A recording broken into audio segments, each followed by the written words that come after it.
Action is happening in Africa right now, and I just want to tune you in on some of the things. Now, to some people in America, and maybe even to some of you here in Africa, it's shocking. It's something shouldn't happen. It's terrible. And it is terrible. But we here in Africa have been losing thousands a day for years. Have you figured it out? We have almost just as many people here in Africa as they do in China and as they do in India. And we have had more deaths and destruction in Africa than we've had in any of those other communities. Do you know that if Africa was really healthy and prosperous, do you know how many Africans there would be in this world? Poverty is birth control.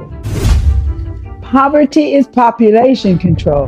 The American policy, United States policy, designed by Kissinger and made from a memorandum to a policy in the time of Gerald Ford. And that policy, it talked about abortion, it talked about famine, and it talked about war. The subject was reduce the population of Africa, Latin America, and Asia.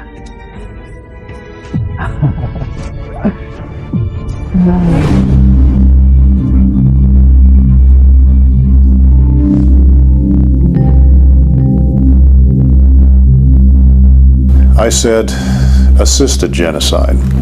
We can no longer go into a country and take it over with guns and bombs and tanks and planes. That would be condemned by the world. But instead, we allow the people to kill themselves. And this is why I call it assisted genocide or assisted self-genocide. It's like assisted suicide.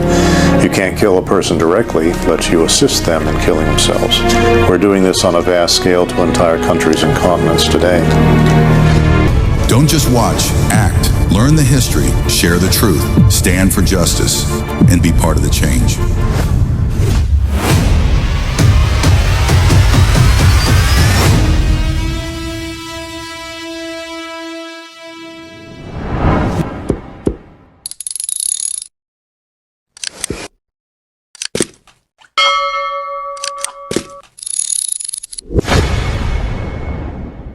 Oh, yeah.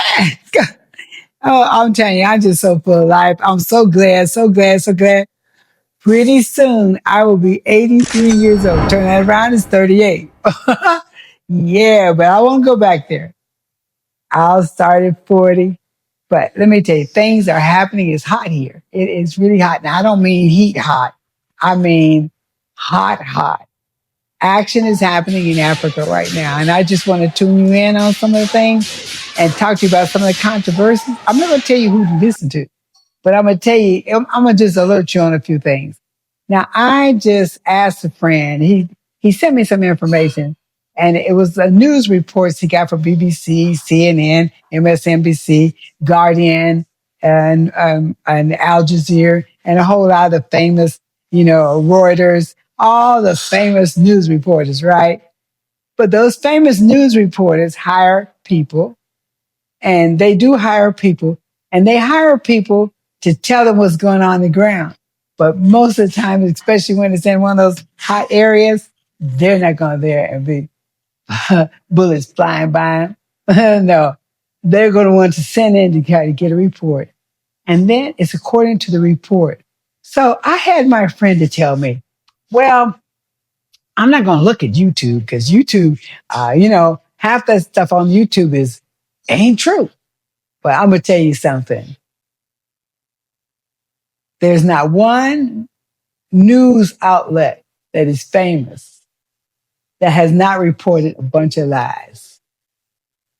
A bunch of lies. They're full of propaganda. They're not the honest skin truth. And there are some people out here that are on the ground that are making things sensational so they can, make more money, sell more, or get more hits, likes on YouTube. But I'm going to tell you something. There's action going on here in Africa. And I'm so glad that I have been allowed to live to see this day, to see what's happening, to see the changes. Now, to some people in America, and maybe even to some of you here in Africa, it's shocking. It's something shouldn't happen. It's terrible. And it is terrible. But we here in Africa have been losing thousands a day for years. Have you figured it out? We have almost just as many people here in Africa as they do in China and as they do in India. And we have had more deaths and destruction in Africa than we've had in any of those other communities. Do you know that if Africa was really healthy and prosperous, do you know how many Africans there would be in this world?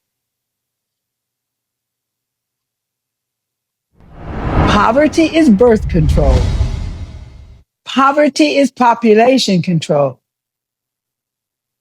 And you know, I did a video not too long ago on 3 things. It talked about a policy, an American policy, a United States policy designed by Kissinger and made from a memorandum to a policy in the time of Gerald Ford. And that policy, it talked about abortion, it talked about famine, and it talked about war. The subject was reduce the population of Africa, Latin America, and Asia. Now let's settle into that. Let's just settle into that. Why would they want to reduce the population of those countries, those continents? Why? Why did we increase arms sales to Black Africa? You know, at any given moment, although arms sales, you would think, fall into a kind of moral and ethical and strategic category. At any given moment, it's the result of a myriad of motives. I mean, it's certainly commercial. You are looking to influence the military in these given societies, and you pointed out earlier what happened in most of these cultures was that the intellectual elite, at one time or another, was butchered, was eliminated. What's the one disciplined political force able to administer, an impoverished society? The military. We've got so much blood on American hands. The U.S. is the leading arms supplier to these thugs in the bush in these countries who use children as war fodder.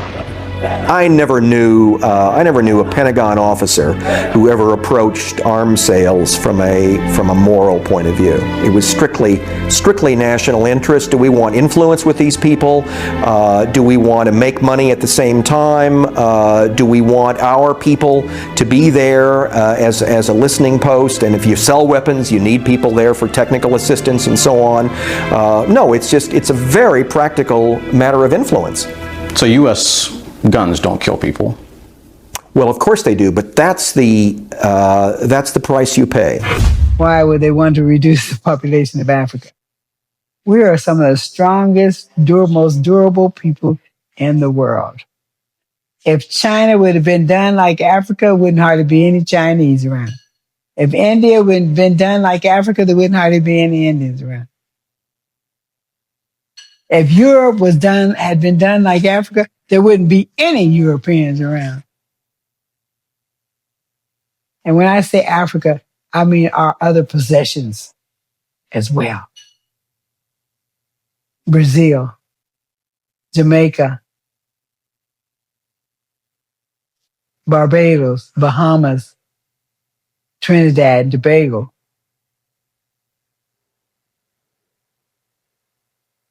A whole lot of places in the world. Just so many places in the world. We're all in the mountains of Vietnam. We're in Thailand. We're everywhere. We're in parts of history in Japan. They won't even tell you the Fiji Islands, everywhere. The person with the crown, you and I, they're African. But let me explain something what's going on. Now, I know you have heard about Burkina Faso. That young man, he is just doing it, doing it, doing it. Now, just recently, they had a October, I think it was the 29th or maybe 28th of October in Burkina Faso. They had diaspora led by Arikana Chimbori Quayle that they met. Oh, it was quite a few of them. I guess over 700 or more that joined her from different countries and also from the United States. And unity, what this young man has called for, he's called for unity. He's called for us to get together and cut those lines of divide and get to know each other and make a difference. Let's unite together. So it was successful. And the president himself said that he was going to allow people to get their residence without going through the channels that they would have to ordinarily go through. Not citizenship, but residence. But there's some people that came against that. There was one young man that even said he doesn't have much respect for Abraham Troy. Now, this is a young man that he has, his track record are little businesses that he started and YouTube videos and some other platforms. Not to say that he hasn't done good in his own right, but he's not an earth-shaking revolutionary. But he has made himself judge and jury over a lot of things. It's funny. He's going to come against a lady that has been a doctor for over 30 years or more. I don't know. She's a mother, a wife, a grandmother, a mover and a shaker. She's a revolutionary. She brought forth and put front. She laid France down for the destructive methods they have used to control various places, countries that used to be called colonies here in Africa, and how they were stealing their money and controlling them, how France was using them and tying them up and destroying them.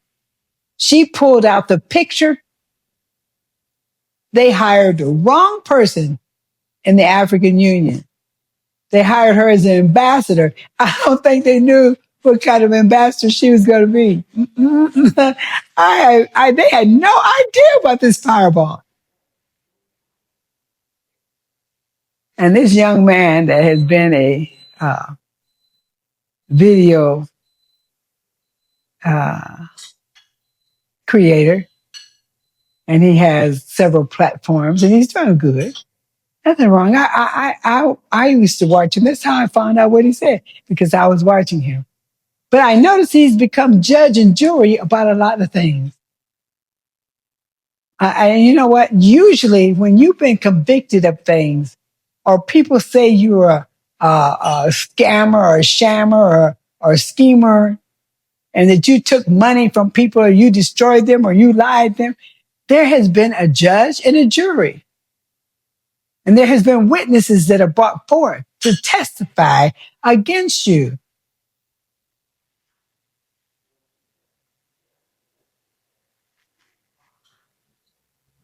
Some people say that he might have been a corporation with the CIA.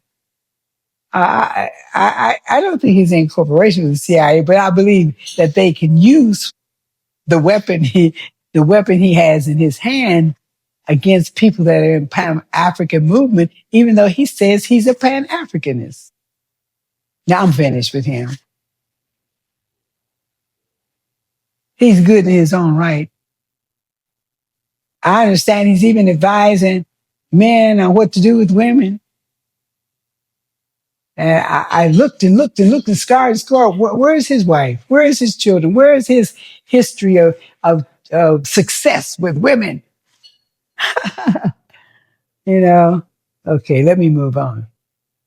But that's what's happening. Burkina Faso has opened their arms, and the president of Burkina Faso has said, hey, we need to get together. Let's see what we can do for each other. And then what's next on the agenda is, the country Mali had told France to get out of Mali. And just recently, they asked America to take their embassy out to leave as well. But Mali was France's cash cow. They were getting gold. Mali, one of the richest countries for gold in the world, one of them. They have quite a few, but Mali is one of them, very wealthy. In fact, Mali has a history of people that are visionaries. They're called the Dogons. They're living in the mountains of Mali. Very powerful people. They can do what the computer can't do. They can predict what the computer can't predict. They are very powerful people. They're even noted in the Bible. Yeah. I don't know any other tribe of people that's noted in the Bible like the Dogons. That's what Mali has in it. Now, that president, I think his name is General Simi Goita. I think that's his name. I haven't seen him, but it just reading about him and listening to him and hearing him, it just seems like his personality he's just wonderful, strong, can't be defeated, determined to win. He's determined to take his country out of poverty because they're a rich country, but yet they've been impoverished and used and controlled and managed and manipulated. And they say that the terrorists have almost taken over the country because he cannot hold them off. He cannot hold the terrorists off. Now, he's a general. He cannot hold the terrorists off. The terrorists that don't have any country, the terrorists that have no background, the terrorists that have no anything, they have nothing. But the terrorists are so strong, they're going to take over that country. What are they going to do with it when they take it over? But you hand it over to somebody else, and guess who that somebody else is? I'm going to let you guess. But France is going broke because of Mali. The French people are crying because Mali has decided that they're not going to sell their gold for cheap anymore. They're not going to give it to anybody anymore. So they have decided they have to kick them out. And not only have kicked those people out, they have kicked Chinese out of their gold mines, and they've taken control of their country. Now, when France was helping them, France had allowed people, they're supposed to be helping them, but they had allowed people to take over the mines. They had allowed people to do a whole lot of things, and Mali was suffering. And France said, and the United States, the West period said, we're not going to sell the Malian army any kind of weapons to try for them to protect themselves. But then the terrorists got everything. They got new Jeeps. They had drones. They had everything.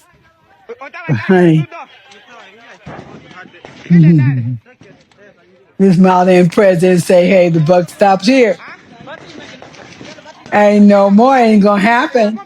And so when the West, all those wonderful news articles were telling the truth, they were talking about the insurgents or had taken over the capital.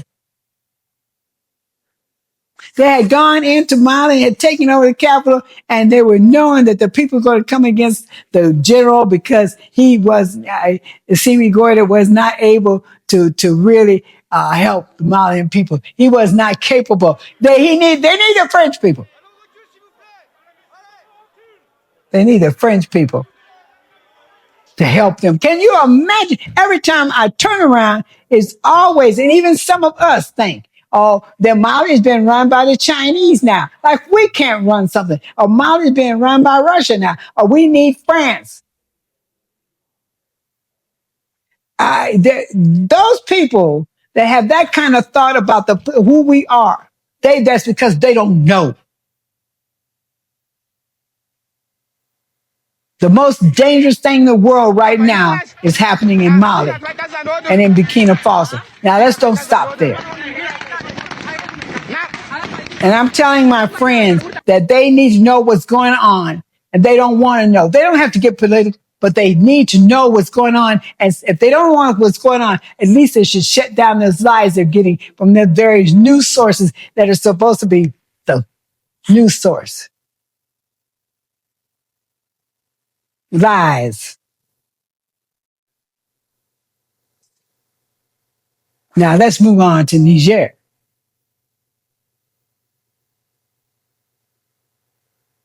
Niger, run by a general that took over.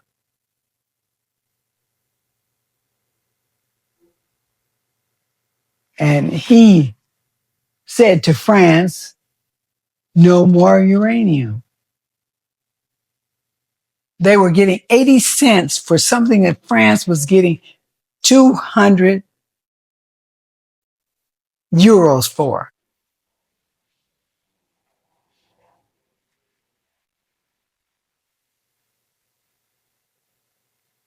They're getting 200 euros for, and they were giving them 80 cents.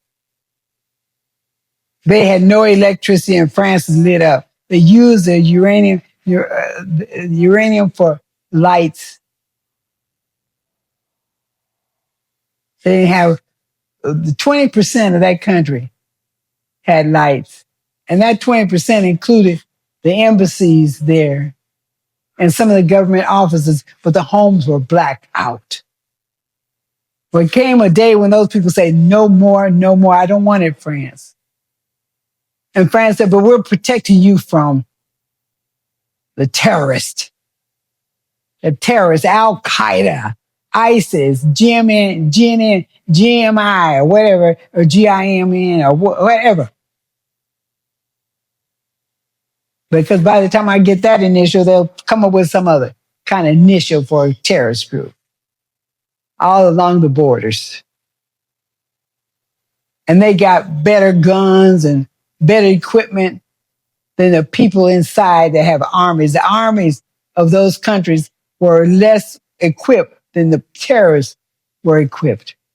And you know what? The thing that I know for sure they did, because one reporter said that when the French were there supposedly helping those in Niger, and they would see an area which was having a problem, and they wanted to shoot over in that area, they were shooting them. They were told not to shoot over there. My husband told me the same thing happened to them in Vietnam. Talking about it's a friendly area. How you going to get a friendly area that's attacking you?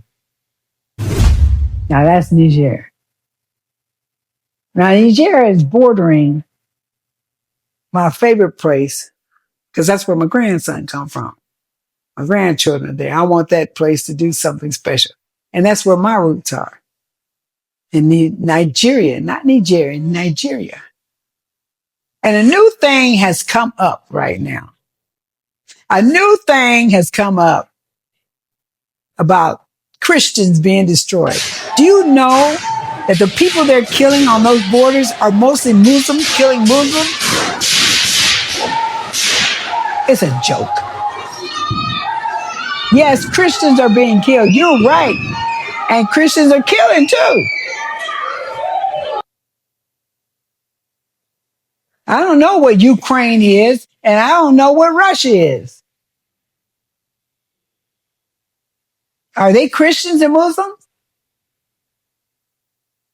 But they're trying to find a reason to enter into Nigeria. Why? Is it because they want to save Christians? That's a lie. It's because they want a reason to go in there because of resources. Trump says all the time, our interest.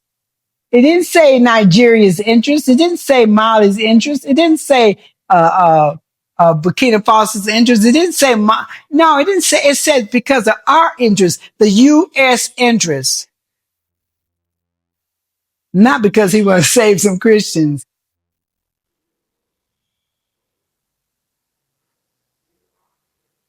Not at all. But that's the thing that they have developed that we would be against. Muslims against Christians. Christians, the head and the leader of Niger. Basically, the Sahel area. That Sahel area, that's what that area is called, the Sahel area.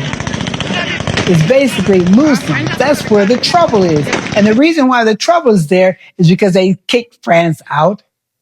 They told the United States to move their base out of Niger. So let me say this. They have quite a few young men and women that are actually on the ground reporters that are trying to tell you what is happening here in Africa. And they're trying to tell you to discourage you. They're trying to tell you to encourage you, to let you know we are winning. No matter what those newspapers say, we are winning. We're taking control. We're taking over. But they want to report that we're losing. We can't do without France. We can't do without United States help. We need Big Brother to come and help us control. Come over, Daddy. Help us out. We're subservient to them. That's what they want. That's what they like.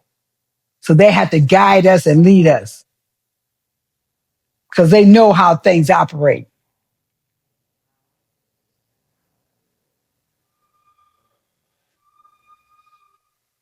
Then not to jump the subject, but to include it. So that young man that I was telling you about, O'Shea Duke Jackson of Kinganda, that's giving his opinion about Erikana Chiambori, about Ibrahim Traore, and about everybody else he's giving his opinion about, that he knows so much, and about Pan-Africanism and how he's a Pan-Africanist. But these things, he has no regard for Ibrahim Traore. He's not so much, he said.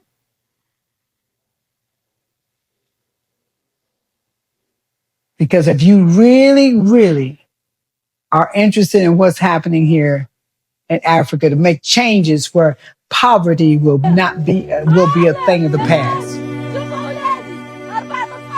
then you need to change what your thoughts are and what you're saying and get in step. Don't tell me you're a Pan-Africanist and you won't do anything. And you talk against people that are trying to do something. And you're going to try to destroy them with your lips, your mouth, your program. That you're going to be a weapon in those people's hands that are trying to destroy them.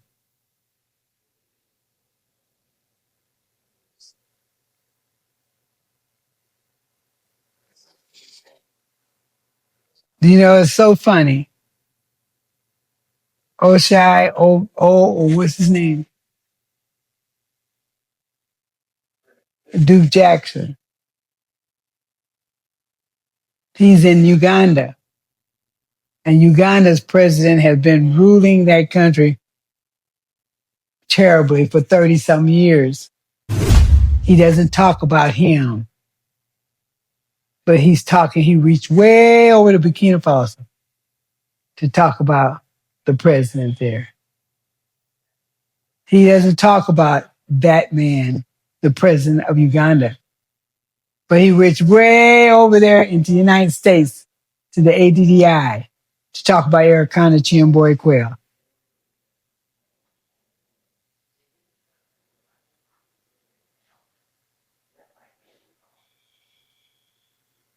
So, you know, when you listen to things, And you tell me you don't want to listen, you don't want to follow the news, you need to follow the news. Things are happening. And those people are willing to listen and are active and want to know what's going on. Those are the people that are going to be the movers and the shakers. Those are the people that are going to be taking advantage of opportunities, business opportunities that will be available. I'm taking advantage of it because I see the big picture.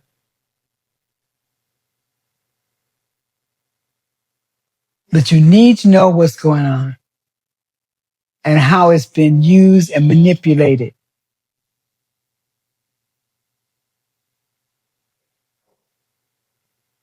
I have a lot of regard for Mr. Jackson when he stays in his lane, when he talks about things he knows that are factual, when he's proven it's something that's been proven, that he knows it's not just what somebody had told him and what he heard or what he experienced.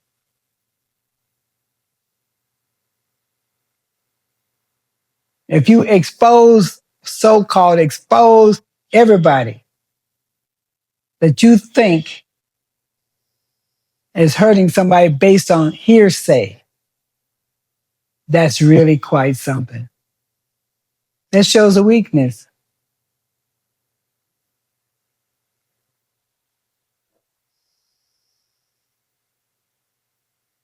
Well,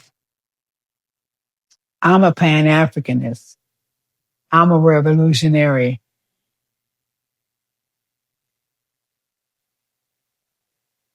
And I believe that me being an old woman, which he said old women, he's worried about protecting old women because they're soft. They don't know what they're doing. And they let people trick them. And I think that's what Gold Black said about Ericana Chimbori. She's a woman, and women just can't run things like men. You know, these young people tickle me.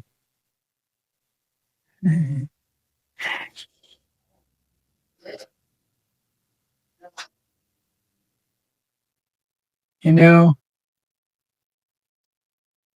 it makes me laugh sometimes.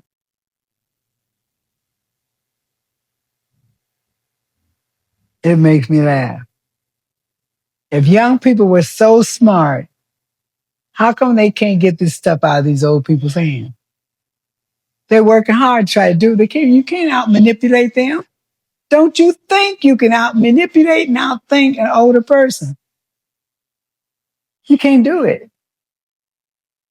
And don't think because a woman is older and she's soft or she don't know so much, like grandma's mind been fried. She don't know so much. So she's an easy pushover sort of stuff. She don't know. She don't have much intelligence. It ain't so, baby. It is not so. Okay. I've had a good time. My cousin Juanetta be leaving here in a day or two. And so I'm going to sign off because we are having a party. We're having a good time. Over here in Africa, I'm in Kenya. Nairobi, Kenya. I love it. It's nice. It's an experience. If you don't come over to live, you should come over to Africa to experience it. It's a beautiful experience. Okay. Love you. Ciao, Bella. Talk to you later. Woo-hoo, yeah. Hey, this is Janetta, and you're watching Africa Speak.